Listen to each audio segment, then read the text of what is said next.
Hey guys, welcome to That Game Show, the show that talks about all the stuff in the nerd world and all the stuff in between. I am your host, Chase Bunker, alongside the half-Asian sensation. It's Curtis Coe. Hello, everyone. Player 3 this week, because Murph got kidnapped by the government again, it's Daniel Clegg. Hello, hello. Murph, we miss you. Stop getting kidnapped by the government. You can't help it. I know. They're just... Kidnapping. I know. You.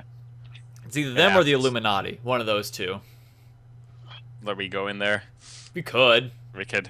We could. Is that... Well, they're Beyonce or... Y'all seen that? Jay-Z. Those videos are like... They're so stupid, but at the same time, like... They kind of raise some like very interesting points, like that, and like No, they don't. No, they don't. But they actually don't. And by interesting points, I mean none at all.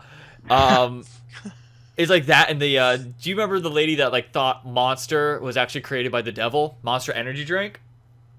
I don't. I didn't hear about Yeah, I heard about that story. she went on Tosh as well just recently, and gosh, she just way to give Stuff the Christianity a drink bad that name. was manufactured by the devil. Yes. Apparently. Yeah. All right. Because the claw symbol was like, it's like the Jewish written version of like 6 or something, and so it's 666. Okay. Oh, devil juice, drink up. Oh, man. I know. It's funny because the same people... Well, we're not getting into it. Never mind. We're not going there. We're not gonna go there. Too many things happened. Let's start off with PAX East just happened over the weekend. We had a bunch of unveilings by Blizzard. You had Black Rock Mountain expansion going to be coming out for Hearthstone. You also had Yeah. more stuff from Overwatch. And Cliff Yeah. Bleszinski showed his face again to the gaming community to bring us quote footage of Project Blue Streak. Spoiler alert, it's on an Unreal Engine. And a bunch of other stuff happened, but those are the 3 that I noticed. Guys, what was the big thing you took out of PAX East? We'll start off with Curtis. Well, I don't know if this was directed from PAX East. I believe it was, but a 3-hour Final Fantasy 15 gameplay footage came out, and that was pretty impressive. It's a very, very attractive game. Looks to be very action based, which is kind of a surprise. Kind of along the lines, I think, of Final Fantasy 12. 12. Now, when you say action-based, is it similar to like the system on Tales of Symphonia? I think a little more deep than that. I couldn't really understand exactly how they were doing it. It looked very... it kind of reminded me a little bit, to be completely mean, of Dragon Age or anything that's a little more arcadey. It definitely seemed to be a little bit more faster paced, where there wasn't the normal, okay, let's stop and take turns attacking people. It was real time combat kind of thing. Looked very good. I was really impressed with it, especially since I hated Final Fantasy 13. I'm pretty sure like you and every other like Final Fantasy fan was like I'm not, but I'm it's- not a Final Fantasy fan. So I mean, this might be 13. that. I never played it just because like when I think what was it you told me. Oh hey, the tutorial is 5 hours long. It's like No. yeah, you know what? I No. don't need it. It was 20 hours long. That's ridiculous. No, I don't need. It took me 20 hours to get out of the tutorial. You have to that take game. a college course and get a degree, Yeah. and then you can actually play the game. That Yeah, doesn't it- sound like fun. Yeah, It no. wa- I didn't find it fun. A good friend of ours that we bring up every once, Ben, said once you got past that, it was really good. Frankly, I just couldn't get past that, and some of the characters were completely unlikable. So, yeah. but this one I looks usually interesting. Don't stick with one game for 20 hours if I get to the end of it at all. Yeah. Just That to Dark get through Souls? the tutorial, Dark that's Souls? ridiculous. Well, that's the exception, Souls. sure. But most games don't last 20 hours in their Yeah. entirety for me. That's true. No, I mean it looks kind of crazy. really good. It's a beautiful game. I believe it's coming out for PS4, Xbox One. I'd have to check that one. I'm not sure, but I thought it looked very good. Yeah, so that was kind of the one that I took out, and I just said, "Wow, that was looking pretty good." Clegg, what about you? For me, it was the Hearthstone expansion because I think I play that more than anything else.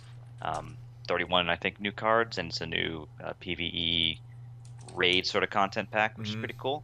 So I'm excited about that. I think they said Overwatch was going into beta this fall, which is later than I think most people thought it was going to. They were expecting Yeah. a sort of the first half of 2015. So that's a little disappointing, but the characters look super cool. Yeah. They had like a cowboy, Clint Eastwood sort of personality, and a Russian like bodybuilder lady Yeah. with a giant gun. So they both look pretty cool. Yeah. I'm not sure if this was from PAX.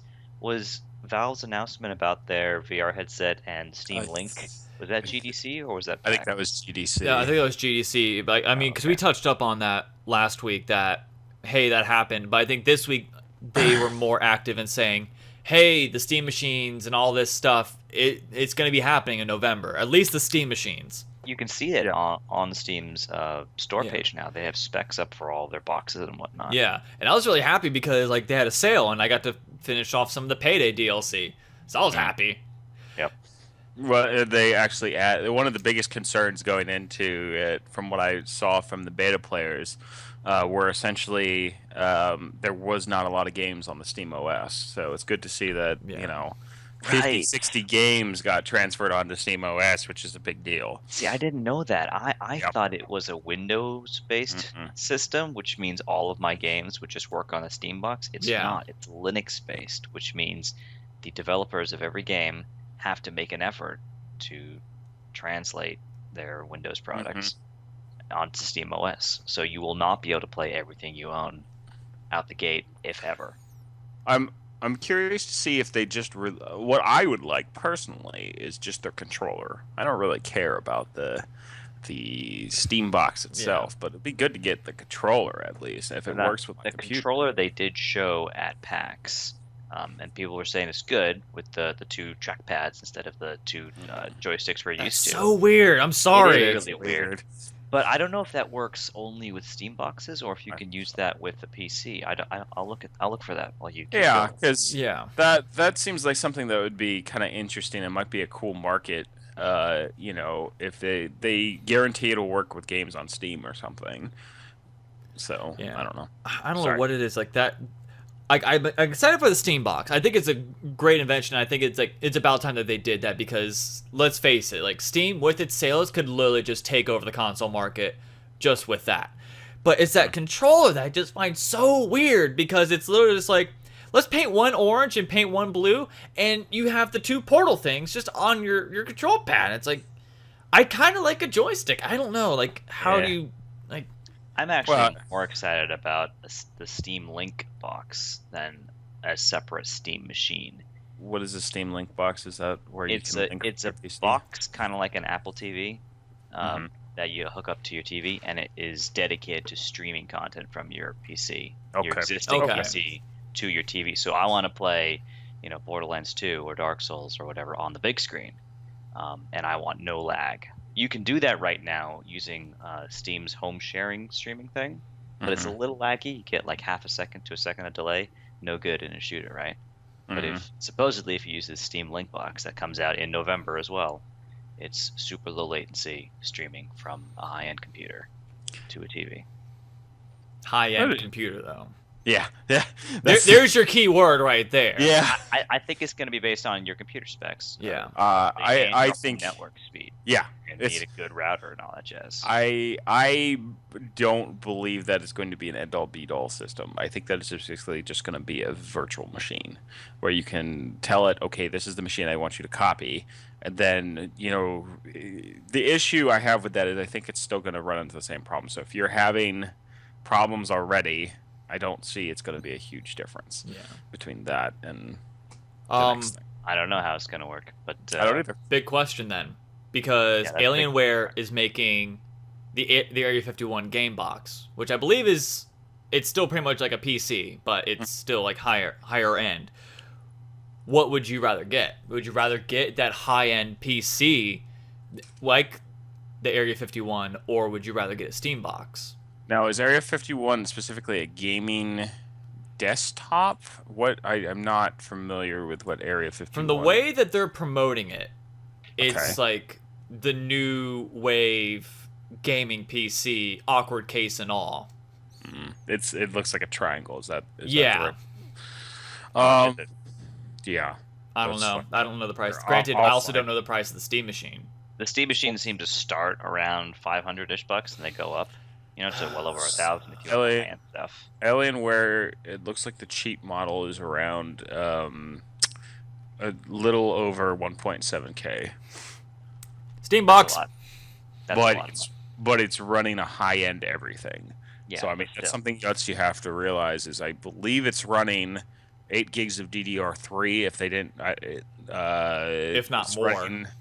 It's running an R9 270 2 gig GDR5 card with a 4th generation Intel Core i7 processor. And So pretty much, like, in layman's terms, you won't have to upgrade this for probably another 10 years. Yeah, I mean, Still, this seems really weird to me because you got 2 or 3 different consumers that you could be targeting with the Steam box, right? You go with the general consumer where you're going against the console. You want to convince someone to buy your Steam box instead of a console. They're going to have similar specs and a similar price. Okay, maybe. So you get your entry-level Steam box for those people. You go higher than that, you start spending 1.7K. Anyone who's going to spend that much money on a computer could just build it themselves. Yeah. Probably, if they're willing to spend that much on essentially a PC, they're doing PC gaming, they're familiar with how to build a tower, or at least are willing to just go to a vendor and custom build one, right? Yeah. That just doesn't seem like a very large market to me. I think this is for people to use in their living room, like you said just a second ago. I think this is supposed to be a high-end, like a PS4 with amazing 1080p, like 60 frames per second, or higher, and better sales. I can already do that on my tower that I built for $1,200. Yeah, exactly, and that's a good question. Who is this for? Yeah, that's the real question. Is who is the Steam box for? I feel like you could just build a tower and stick it next to your TV. Maybe it's the form factor that people care about. These are smaller computers, but you can build cases. this. Yeah, that's actually a good point. I mean, you could also take a look at it as some people don't have high-end computers, and they would rather get a Steam box, which it's like it comes with pretty much everything that comes with PC gaming, all in a console, which is kind of ironic in a way. Yeah. Plus, awesome sales. I mean, let's face it. That's the one great thing about PC gaming is the fact that it has this thing called Steam, and it has Steam sales, and it hurts our wallets, and it makes our significant others hate us because of it. It's the gaming equivalent to women's shoe shopping. We'll never understand it, but we'll get it. Is. That's it is. Really We good don't analogy. need this game that's on sale for $8, but we don't want to lose money on this. So, Yeah, you gotta do it. Here's the funny thing. I had money to spend. Like, I could get Hotline Miami. I'm never going to play it. You don't want to lose money on that deal. I don't want to lose money on that deal. That is a really solid game, though. If you So I've heard. I think I might pick up the second one just because of all like the payday involvement and everything. It's a really good game. It's hard. It's really stupid hard, but it's fun. Anyway, sorry. I think the higher end machines could have a market if Steam does what we seem to think they're doing, and they're creating an ecosystem with their Steam boxes working better alongside their VR system that they're working on, and that controller, and that they're going to create a system that works together, which will promote people to want a Steam box because then it unlocks special features with the VR headset, or there's something there that would entice you. I want the Steam computer. Well, if I'm going to get the Steam VR headset.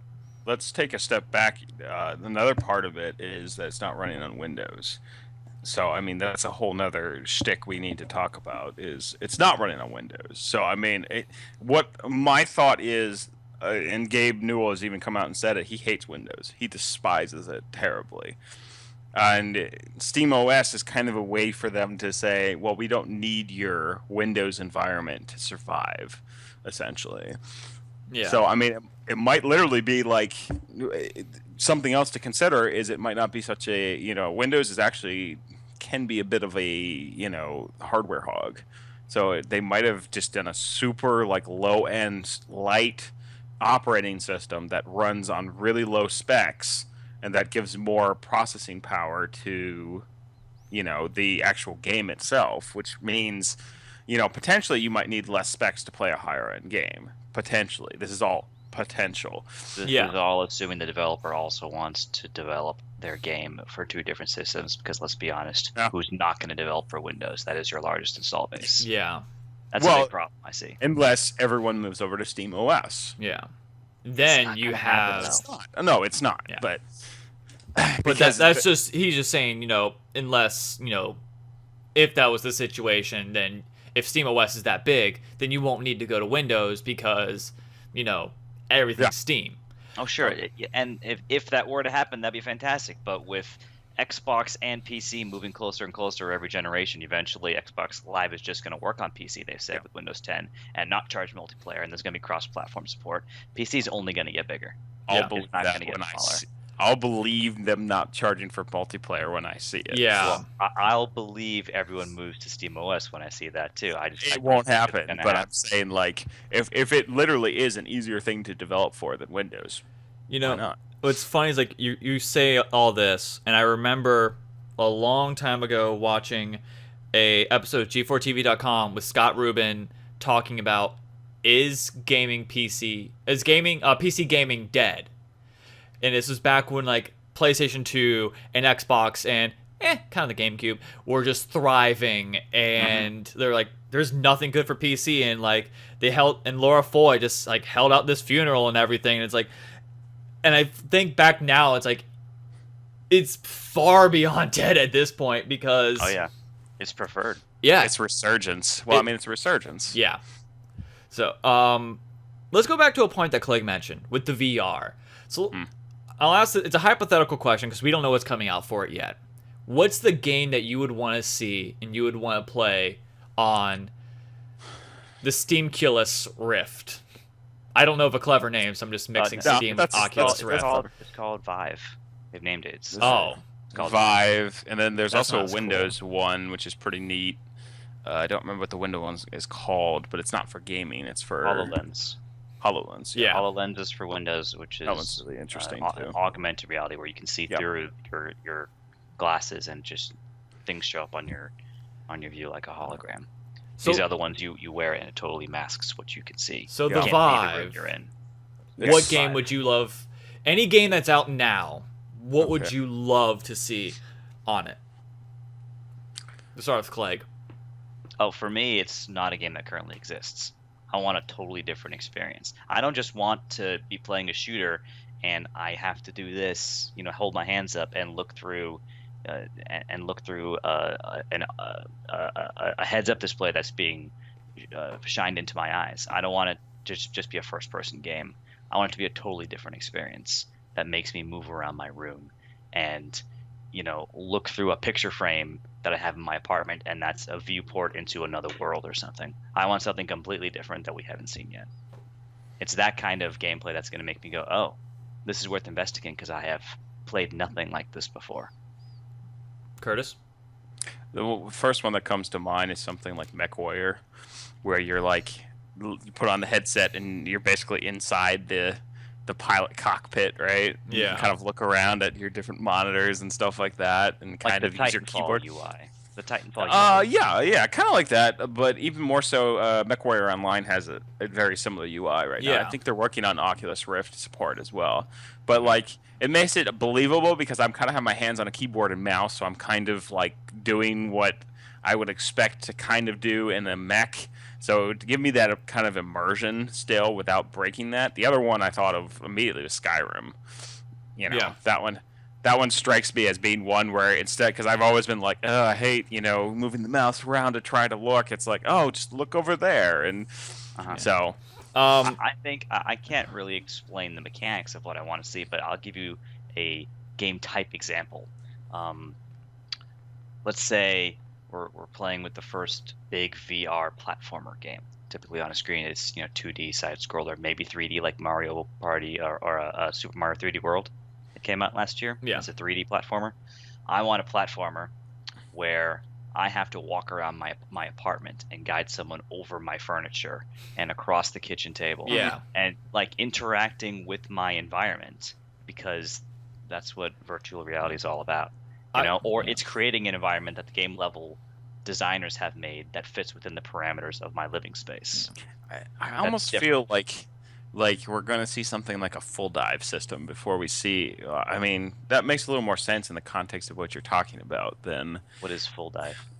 it's a term that's used a lot in science fiction and such, where essentially you fall asleep, but you're not really asleep. Your mind is essentially processing what you're trying to do in the game. Yeah. If you've ever seen Sword Art Online, they do that where they basically have this helmet, they put it on, and it kind of connects to their nerve system, and like so if they feel pain, they feel pain. And anyways, I thought like haptic feedback. I thought of two things. Like they've both been kind of touched upon, but their potential is out there. One, I thought about how the RTSs would look. Like imagine playing Civilization, just like the headset, and you just go like this, and you just like move everything over. Like someone did that. They modded their Kinect to the ability to do that, and I thought that was really cool. So cool. It That's is so cool. And another one I thought of was something along the lines of either an X-Men, Dragon Ball Z, or like even like a mage type fighter, like to where I'm using my hands and like I'm firing out like fireballs or whatever. Like if I'm like being a mage and just like shooting lightning, like something along those lines. Like the Kinect did it with Dragon Ball Z. Too bad they executed it very poorly and it sucked. And they did the same thing with Star Wars. But it's the fact that it's there, and I would love to have the headset on, using my hands as the controller, and either using the Force or creating a Kamehameha wave or something along those lines. And I would love to see that implemented. And I think I agree with Clegg that like it's only a matter of time until we get, navigating through the furniture around the house. I guess for me it's about doing what you're talking about, but what I'm viewing is not limited to the screen. I'm not looking at it on the TV. I can get up and look at my army in this strategy game you're talking about from any angle in my room. I can move the landscape as I need to, and it's just like projected onto my floor. So I have total 3D control of what's going on. That's a tool that you're going to see that in maps. You're going to see Google Maps. This is not gaming related, but you can see the comparison. Google Maps is going to come out with some sort of feature that lets you project the street you need to travel to into your apartment, and you're going to be able to track your route. In 3D. That's going to be a thing, and then it'll make its way into gaming. We originally had a point about PAX East. I was excited PAX East has cool things. PAX East has cool things. I was excited for Overwatch. I was really happy to see the 2 new characters, that they're adding more and more to it already, and it still hasn't even come out, and there's a lot more diversity to it. And so it almost like leads me to believe that like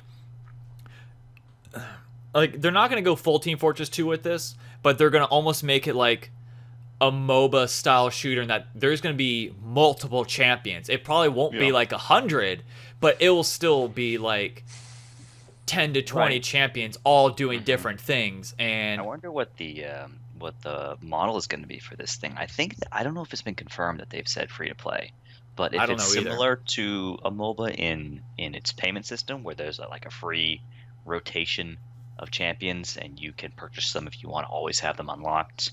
I'm sure they're going to have skins. I would be very surprised if they did anything other than the typical League of Legends Heroes of New Earth, Heroes of the Storm model, where you pay for skins, you pay for visual upgrades, but nothing gameplay related. I like how you mentioned Heroes of New Earth, but you don't mention Smite, which is just like Smite or Dota 2. You're right. I should have. Those are bigger. Yeah, it's like Heroes of New Earth like dissipated a long time ago. You might as well say Demigod.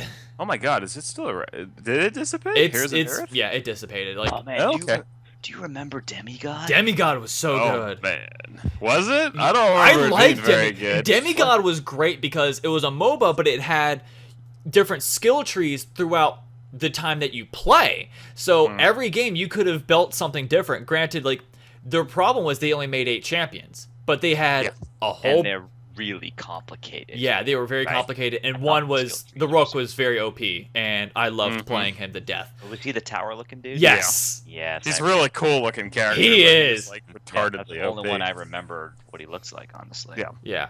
But I don't know how you forget those. Like, but apparently Smite's like really picking up, so I need to get back into that. On the Xbox, too. On the Xbox. Really surprising. I mean, I suppose it's, as far as I'm aware, the only big MOBA on the platform. So I guess it's not too surprising that the that genre has really taken off in the last 5 years, 10 years. Well, Lord of the Rings has one as well. That was on PlayStation. I'm trying to remember what it's called. On PlayStation? Yeah, there's a Lord of the Rings one that it was free for a while. I was like, oh, I could try this out. But then I was like, I thought no. it was also on PC though, wasn't it? It probably is. I mean, I'll look I it don't up. know. it's not like Yeah. it didn't seem like an exclusive that. title. Guardians of Middle Earth is the Oh, name. yep, that one. Yeah. That one's actually a paid game. Okay. It is normally $20. Yeah. I mean, it was free at the time. PlayStation Plus, great deal. But Has mostly negative reviews on Steam. well, good thing I didn't waste my money. So. Yeah, Anyway, Detroit Spite's all really taken off in the last. I feel like 6 months. It's really got. Yeah, and I'm really happy for them because it's I think definitely once- unique. What you guys said, once I moved to Xbox, it did amazing because it works really well in the Xbox system. Yeah. And the controller. Yeah, their control scheme really works well with the console controller system, and there's less competition. You know, you really can't compete with the two juggernauts that are Dota 2 and League of Legends now. Yeah, It's just they're huge. they So, made their own audience, which is something that was needed, especially on a console market with a growing genre that is the MOBA. Speaking of free to play, while he was over at PAX East, former Epic Games CEO and now CEO of Boss Key, Cliff Bleszinski, was asked a question about free to play, and he was also questioned about his new game being free to play as well. And he says, I think free to play games should be, quote, more Disneyland, less Vegas. Because when you're at Disneyland, you get to enjoy your entertainment at your leisure, whereas in Vegas, you're pressured to spend more money. Guys, what do you think of this quote, and is he correct? We'll start off with Clegg. well, I mean, no one likes to feel pressured to purchase things. I think what he was talking about is sort of the direction that at least MOBAs have been going recently, where you pay for vanity items, you pay for visual upgrades. You don't pay. We're talking real money here. Yeah. You don't pay money for game mechanic advantage, right? You can't purchase a sword of epic awesomeness that makes you do 20% more damage. At least if that option is available, it's also available with an in-game currency equivalent. For example, you can pay $50 in Hearthstone and buy a crap ton of card packs. You can also buy those same card packs that have the same contents within them with in-game currency. It'll take you longer to do it that way, but there's an equivalent for someone who just has a lot of money. You can just spend a lot of your time instead. Yeah. So I think the Disney comparison he was making was, you can ride any ride you want at Disney, whether you're a millionaire or this is the one time your family goes there ever. There's also a lot of other stuff to do, like the restaurants and whatnot, but the game, the base game, the base experience is available to anyone, right? Is that kind of what he was saying? Yeah, pretty much. Curtis? I agree with him to some extent. It's kind of free to play is kind of a complicated market because sometimes it works really well and other times it just ends up being a money grab. And the way that usually free to play games profit is a slow thing, in my opinion. And a lot of times the way people want to profit off of free to play games is the immediate money, but it eventually will cause people to stop playing the game. One that Chase and I talked about a lot was Star Wars. Yeah. And basically you told me they basically just locked off content. Is that correct? Yeah, you do the story and all the other raids, all the other, like pretty much all the other stuff that you can use to play, they're all subscription based. You have a cap on money, you have a cap on, there's like pretty much a cap for everything. Pretty much. Yeah. Cuz And that's yeah. Go ahead. No. Finish. I was saying, like, I tried it out like for a little bit because I wanted to get back into it, and I had 4 million. I had 4 million. I forget the currency name on that. Credits. Yeah, I had 4 million credits, and then when I logged on, I was down to 750,000. It's like, excuse me, is this the real world a second where banks just lost my money? Come on. That's a political joke, but it's there was free to play. And I feel like free to plays are now the big thing with MMOs. Not as much MOBAs because with MOBAs it's quite simple. Like Smite and League and Dota 2 and I don't know if Heroes of the Storm is going to be quote free. Yeah, it is. Okay, it is. Then it's same exact. it's the model. same exact pay model. You pay for skins, you pay for champions if you want them. If not, oh well, we're going to release them free every once in a while. Blah blah blah. But it's with the MMOs is where it kind of gets tricky because yes, I can harp on Star Wars cutting out so much content, but at the same time, you at least get to enjoy the story, which I think it was one of the best parts of the game. So it depends on what your cutoff point is, because if you want all the exclusive content and you want a little bit more, and you're willing to shell out some of the money, then yeah, definitely do it. But you cannot feel pressured, and I hate it with a burning passion. You can't have pay to win, because pay to win hurts games. Like pay to win infuriates other players. It turns people off, and it's a waste of money. It's like, yeah, the companies are making money, but at the same time, they're losing it because they're shelling away other players. Well, that's exactly. I have another example. So I think everyone is agreeing that we like the MOBA, the current MOBA pay pattern where you pay for, permanent unlock of a champion either through money or through in-game currency, which you can earn a little slower, but that's your choice, and there are no gameplay mechanics hidden behind a monetary paywall. We like that. Yes. Because it promotes, playing the game to get your time and investment in to earn that in-game currency. What people don't like is what's typically done on the mobile market with free-to-play games, where you need to purchase these gems, is the typical term. Yeah. You have to purchase the ability to play the game. The game gives you hearts or whatever that recharge one every hour, and you're allowed to play the game until you lose all of your lives. Then you're not allowed to play the game anymore. Like, you literally cannot play unless you buy lives. Or you have to put it down to wipe. Or you have to what? Or you have to put it down because you have to wipe. Yes, effective in the toilet bathroom. time. Yep. Effective toilet time. Yeah. That's a toilet joke. That is locking gameplay mechanics, or in this case, your entire game behind a paywall. Your entire game. Yeah. Another toilet joke. I'm on a roll. No one I'm on a roll, people. That's the Vegas style. I got riders now. Free-to-play model that he's talking about, right? If MOBA is the Disney style, where everything's available to you and more exclusive stuff if you're willing to pay money, the mobile market is the Vegas, where nothing is available to you unless you pay. Yeah. But I think it also comes into a lot of free-to-play games that you just, there's a ton of them. Back to what Chase said about MMOs. There's some MMOs out there that like you get access to 2 classes, and then there's no way to unlock the other characters except for with money. And that's just ridiculous. That's the equivalent of saying, hey, look, we have all these really cool things. Here's the 2 characters that you can play. Yeah. One of them's a healer, one of them's a tank. Go have fun, because that's what we don't have right now in our game is tanks and healers. That's especially bad in that game because it's so story-driven. You are literally locking out how many classes are there? Like 6? You're locking out 6 stories. I'm giving it. Yeah, it's not like they don't do that in Star Wars. At least not yet. I'm giving that as an example. Like I forget what MMO it was. I tried an MMO the other day. It was free to play, and it was like I could pick one of 3 classes, and I was like, and there was a total of 12 classes, and it was like, if you want these classes, you have to pay me $20 a piece, and I'm like, there is no way I'm paying you $20 a piece for a single class. That's stupid. Right. That's ridiculous. Right. All this talk about the Old Republic just makes me like sad on the inside because it was so much fun, but EA just ruined it. They did weird things with the pay model when they changed it to EA does not do free to play well at all. Like they tried to do it with Warhammer Online, I think, and it didn't work well. EA just doesn't do games well. Yeah, well then they killed Maxis too. I forgot we didn't talk about that. Yeah, Maxis shut down. They shut down Maxis, the people who made SimCity, and that's kind of going with their normal MO.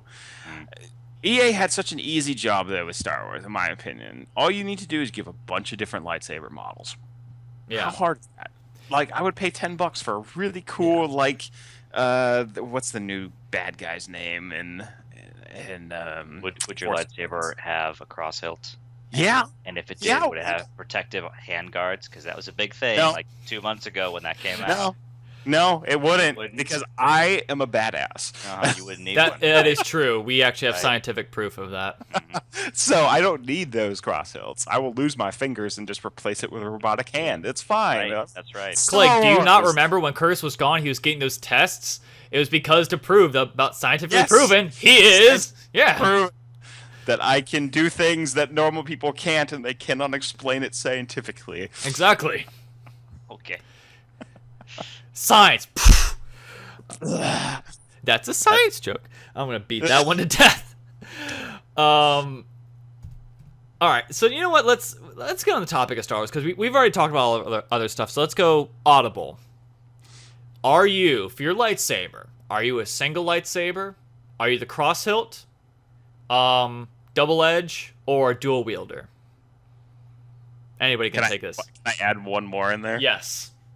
There's a new one that they just came out with, and Star Wars Rebel. It has a gun in it. What? What? That seems excessive. It's really cool. It's really awesome, actually. Did the It's American Shoot ma- out the bottom or something? That's No. Who's the American Jedi that made this one? And the way it works is it's kind of like a cutlass, right? But at the hilt point right here, there's a gun. So he can't have the lightsaber on and shoot the gun at the same time, but he can alternate between them. See, I really- would have your vanilla lightsaber, and I don't need a gun in mine because when you shoot at me, I'm gonna knock it right back at you. That's my gun.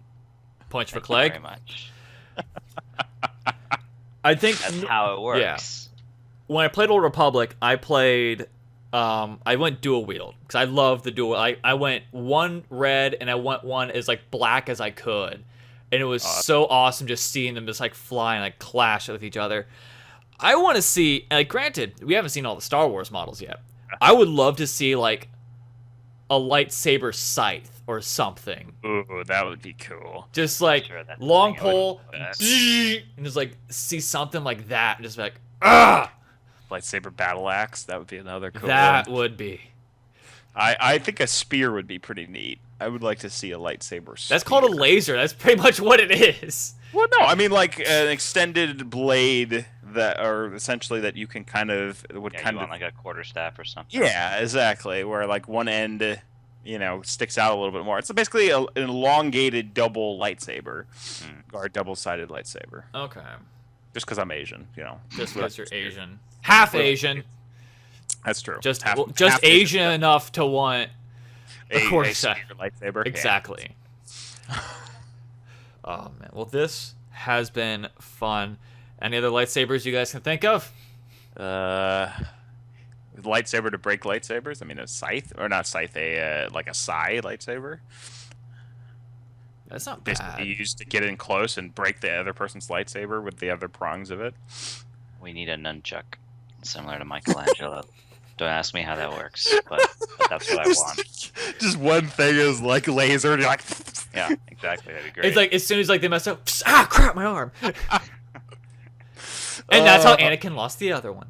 and that's. Ah, But done. I'm here all week, guys. I don't know. I think it'd be cool to see like a smaller lightsaber too. It'd be kind of neat. Just like maybe a dagger lightsaber or something. I mean, you could literally just like keep it off and then stick it in the back and then turn it on. It's like, oh, dagger, and then just turn it off again. I guess so. I mean, but we never see anyone except for Yoda using a smaller lightsaber, so it'd be kind of interesting to see a Well, different. yeah, because if you used a bigger one, it'd be taller than him. I know. I think his current one was taller than him. Just Oh yeah. pretty sure. Oh, much bigger this is.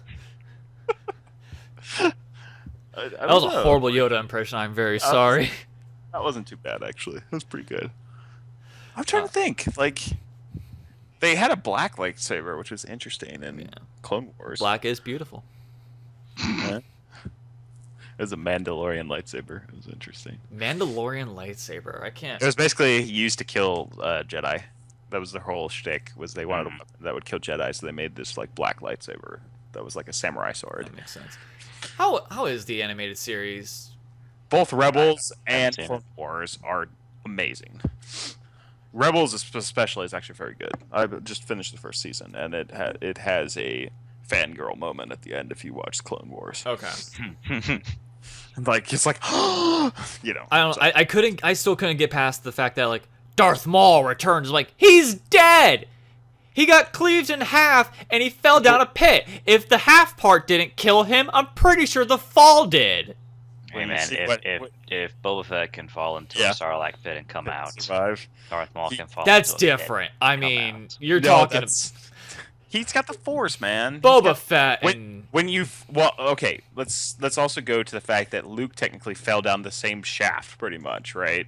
And then he somehow survived in Cloud City on a pole that he randomly fell onto that would have broken his entire body. are we gonna have this debate? Yeah, well, because I've seen what happens to Darth Maul, you may think that maybe he should have just died instead of what happened to him. Trust me, like I love Darth Maul and I love his character. Does he end up like Urgot from League of Legends with little mechanical legs like a crab? Yes. Oh my god. But he's like crazy as crap when they find him. Like he's adopted the Force. I was born in it, molded by it. if any type of light source comes near him, he screams and runs up a wall and stuff like that. Like he's really messed up. Great, Like, Darth Maul spider. That's what I need.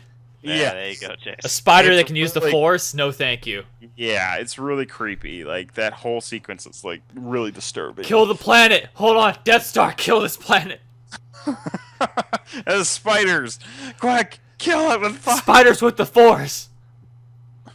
Terrifying. That's another reason why I like the Old Republic. No spiders That you know of. that I know of. They've added like 20 different instances to it. So there might be one. Never know. One spider. I'm still scared of, when we were playing Tiny Tina, and you go, "I'm so sorry," and I'm like, "Why?" You go, no reason. So I have a feeling Well, how do you feel about spider ants? they're okay. Like That it They- will probably be. I don't remember if it's exactly, but yeah, there's totally spiders. I get freaked out by the drifters in the Hammerlock DLC. Then you might not be okay. I don't remember like exactly what kind of eight-legged freaks we're talking about. Yeah.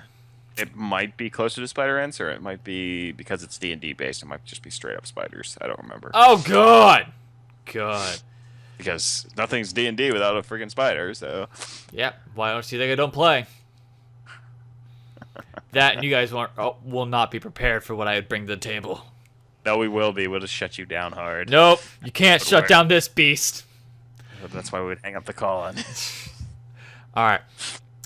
Thank you guys again for joining us, and thank you guys for making us a part of your day, whether you're watching us on YouTube or listening to us via Podcast Garden, iTunes, Stitcher, TuneIn, whatever it is. Thank you for making us a part of your day, and feel free to subscribe to us.